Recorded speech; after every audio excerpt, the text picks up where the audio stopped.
നമസ്കാരം. National broadcasting news India news update. Palakkad car പൊട്ടിത്തെറിച്ചുണ്ടായ അപകടം.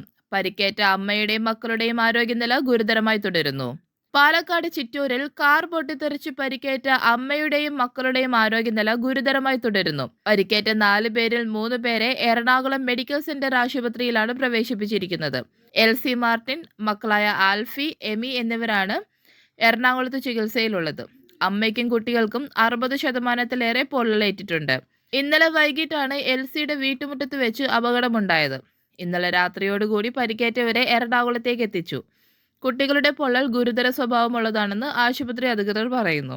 അതേസമയം അപകടത്തിന് കാരണം എന്ത് എന്നത് സംബന്ധിച്ച് അന്വേഷണം ആരംഭിച്ചു. ഷോർട്ട് സർക്യൂട്ട് ആണെന്ന് അപകട കാരണമെന്നാണ് പ്രാഥമിക നിഗമനം. വീട്ടുമുറ്റത്ത് നിർത്തിയിട്ട കാർ സ്റ്റാർട്ടാക്കിയപ്പോഴാണ് അപകടം സംഭവിച്ചത്. പൊട്ടിത്തെറി കേട്ട് ഓടിവന്ന നാട്ടുകാരാണ് ഇവരെ ആശുപത്രിയിൽ എത്തിച്ചത്. മാരുതി 800 കാറാണ് പൊട്ടിത്തെറിച്ചത്. കൂടുതൽ അപ്ഡേറ്റ്സുകൾക്കായി കാത്തിരിക്കുക. National broadcasting news India.